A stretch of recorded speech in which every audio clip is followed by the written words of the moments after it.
Let's be real for a second. Have you ever really thought about how your private information stays, well, private? Because right now, on whatever device you're using, there's an invisible battle going on to protect your secrets. In this explainer, we're going to pull back that digital curtain and take a look at the science that makes it all possible. And, to get a handle on this hidden science, you don't have to look any further than your own pocket. This isn't some far-off abstract idea. It's a real powerful tool that's working for you every single day, right from the palm of your hand.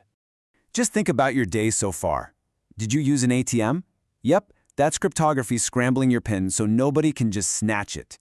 Paid for a streaming service or bought something online? That's cryptography again.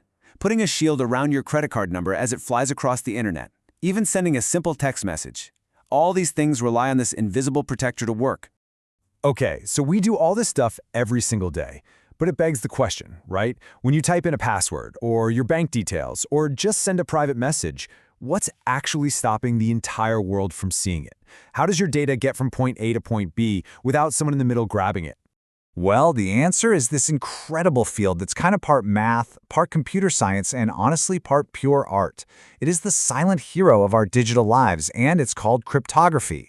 So let's dig into what that actually means and how it all works. When you boil it all down, the basic idea is actually pretty straightforward. Cryptography is just the science and the art of keeping our messages secure, even when someone might be listening in. But secure means more than just secret. It means making sure only the right people can see it and that the message hasn't been messed with along the way. All right, so how does this magic trick work? Well, every secret message basically has two forms. It starts as plain text. That's just your normal readable message, like attack at dawn. Then it gets transformed into ciphertext, a completely scrambled, unreadable jumble like WWWFN, DWGZQ. A really simple way to do this is a Caesar cipher, where you just shift every letter a few spots down the alphabet. So if you shift by 3, A becomes D, T becomes W, and so on. Simple, but effective. So, this whole journey from readable to scrambled and back, it's like a little two-step dance. First, you've got encryption. That's where you use a secret key, which is really just a piece of information, kind of like a password for your data, to scramble that plain text into ciphertext. Then, on the other end, you have decryption. The person receiving the message uses the key to unlock it and turn it right back into the original readable plain text. But here's the thing that'll really blow your mind. Cryptography is so much more than just secrecy. It actually makes 4 big promises. And these promises are basically the foundation of all trust in our digital world. Let's break them down. Okay, first up, the big one, the one everyone thinks of, confidentiality. This is the secrecy part. It's the guarantee that your information is kept private from anyone who isn't supposed to see it. So when you send a message to your friend, confidentiality is what makes sure that even if a hacker gets a hold of it, all they see is scrambled garbage, not your actual conversation. All right, that's promise number 1. Promise number 2 is something called data integrity. And honestly, this one is just as important. It's the guarantee that the message you get is the exact same one that was sent. It hasn't been changed or messed with at all. Think about it. When you make a bank transfer for $100, data integrity is what makes sure a hacker can't intercept it and change that number to $10,000. So promise number 3 is all about authentication. In a world full of fakes, how do you really know who you're talking to? Well, authentication proves it. For example, when you log into your bank's website, your web browser is using cryptography to verify you're connected to the real bank and not some perfect lookalike site designed to steal your password. And that brings us to the 4th and final promise, non-repudiation. This one sounds a little technical, but it is incredibly powerful.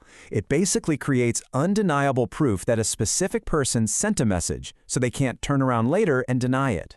When you digitally sign a contract, this is what gives it its power. It's cryptographic proof, making your action binding and irreversible.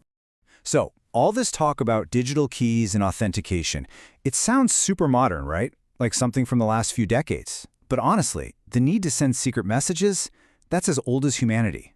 This is not a new fight. It's just happening on a much faster, more complicated battlefield these days. I mean, we're talking about a practice that goes all the way back to ancient Egypt. But the world we live in, the digital world, that story really kicks off in the 1970s. In 1976, this absolutely game-changing idea of public key cryptography pops up. For the first time ever, it allowed two people to talk securely without having to share a secret key beforehand. It was a revolution. Then in '78, we got the RSA algorithm, which is still a cornerstone of the internet today. And fast forward to 2002, we get AES, the Advanced Encryption Standard, which is now the global gold standard for protecting everything from government secrets to your Wi-Fi password. But here's the thing you have to remember. None of this innovation just happened. It was forged in the fire of a constant, high-stakes, invisible war between the people who make codes and the people who break them. It's a never-ending arms race. And you can see that dynamic perfectly right here. For every genius trying to build a new lock, there's another genius trying to pick it. They aren't really separate fields. They're two sides of the exact same coin, and one is always pushing the other to get better, stronger, and smarter. So on one side, you've got cryptography, the art of making the codes, and on the other, you have its shadow self, cryptanalysis, the art of breaking them. The most famous example, of course, is the Enigma machine from World War II. The Germans thought it was completely unbreakable, but a team of Allied code breakers, including the brilliant Alan Turing, figured it out.